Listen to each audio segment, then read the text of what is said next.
ప్రభు యేసుక్రీస్తు నామములో మీ అందరికీ శుభములు. సామాన్య 19వ గురువారము.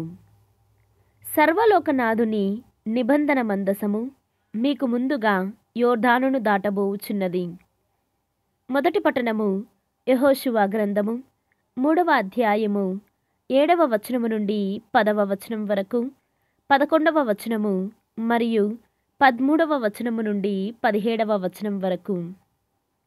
యావే యెహోషువతో, నేడు నిన్ను ఇజ్రాయేలు ప్రజల ముందు గొప్పవానిని చేసేదను. నేను మోషేకు వలె నీకును తోడయ్యుందునని ఈ ప్రజలు తెలుసుకొందురు. యోర్దాను గట్టును సమీపించినంతనే నీళ్లలోనికి దిగి నిలబడనని నిబంధనపు పెట్టును మోయి యాజకులతో చెప్పుము అని పలికెను. అప్పుడు యెహోషువ, నా దగ్గరకు రండు, మీ దేవుడైన యావే మాటలు వినుడు. సజీవుడైన దేవుడు నాతో ఉన్నాడని తెలుసుకొనుడు. అతడు కనానీయులను, హిల్దీయులను, హివ్వీయులను, పెరిసీయులను, గెర్గాషీయులను, అమోరీయులను, యోబుసీయులను మా ఎదుటి నుండి తప్పక వెళ్ళగొట్టునని గ్రహింపుడు. సర్వలోకనాథుని నిబంధన మందసము నాకు ముందుగా యోర్దానును దాటబోవుచున్నది. సర్వలోకనాథుడగు యావే నిబంధనపు పెట్టెనెత్తుకొని యాజకులు యోర్దాను నీళ్లలో దిగగానే ఎగువ నుండి వచ్చు నీళ్లు దిగువ నీళ్ల నుండి వేరై ఒకచోట ప్రోగై నిలుచును అని అనెను. యెహోషువ ఆజ్ఞ ప్రకారము యోర్దాను నది దాటుటకు ప్రజలు శిబిరము నుండి బయలుదేరిరి. యాజకులు నిబంధనపు పెట్టెను ఎత్తుకొని ప్రజల ముందు నడిచిరి. యోర్దాను నది కోతకాలమున పొంగి ప్రవహించును.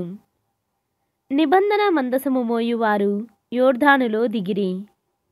వారి పాదములు నీళ్లను అంటగనే ఎగువ నుండి పారు నీళ్లు ఆగిపోయెను.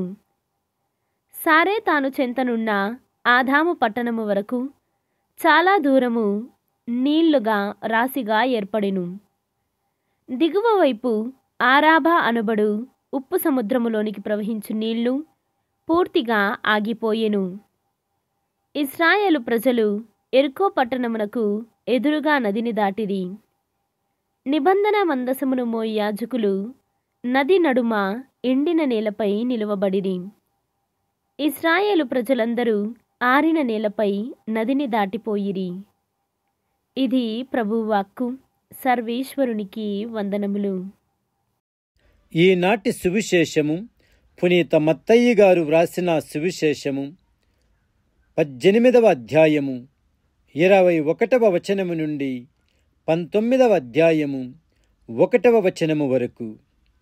ఆ సమయమున పేతురు యేసు వద్దకు వచ్చి, ప్రభు, నా సహోదరుడు నాకు ద్రోహము చేయుచుండా నేనెన్ని పర్యాయములు అతనిని క్షమింపవలయును? 7 పర్యాయముల అని అడిగెను. అందుకు యేసు, 7 కాదు 770 పర్యాయములు అని సమాధానమిచ్చెను. ఏలన పరలోక రాజ్యమిట్లున్నది. ఒక రాజు తన సేవకుల నుండి లెక్కలు సరిచూచుకొనగోరెను. ఆ రాజు లెక్కలు చూచుకొన ప్రారంభింపగనే 1,000,000 వరహాల రుణస్థుడొకడు అతని సమూఖమునకు తీసుకుని రాబడెను. వానికి రుణము చెల్లించు శక్తి లేనందున రాజు వాని భార్యను, బిడ్డలను, వానికి ఉన్నదంతా విక్రయించి ఆ రుణము తీర్చవలెనని ఆజ్ఞాపించెను.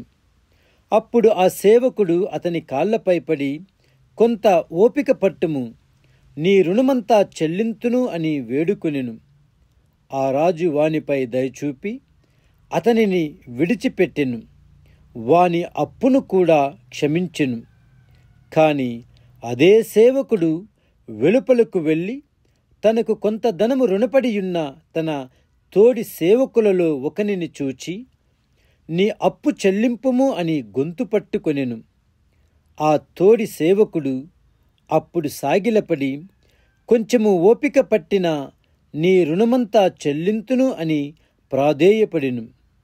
అందుకు వాడు అంగీకరింపక రుణము తీర్చు వరకు వానిని చెరసాలలో వేయించెను. ఇది చూచిన తోడి సేవకులు ఎంతో బాధపడి జరిగినదంతా తమ యజమానునికి ఎరిగించిరి. అప్పుడు ఆ యజమానుడు వానిని పిలిపించి, నీచుడా, నీవు నన్ను అర్థించుటచే నీ రుణమంతా క్షమించితిని. నేను నీ పట్ల దయచూపినట్లు నీవు నీ తోడి సేవకునిపై దయచూపవలదా అని మండిపడి బాకీనంతా చెల్లించు వరకు వానిని తరాలులకు అప్పగించెను. కనుక ఈ విధముగా మీలో ఒక్కొక్కడు తన సోదరుని హృదయపూర్వకముగా క్షమింపనిచో పరలోకమందలి నా తండ్రి మీ ఎడల అట్లే ప్రవర్తించును. తన ఉపదేశమును ముగించిన పిదప యేసు గలిలయ సీమను వీడి యోర్దాను నదికి ఆవలనున్న యూదయ ప్రాంతమును చేరెను. ఇది క్రీస్తు సువిశేషము. క్రీస్తువా మీకు స్తుతి కలుగునుగాక.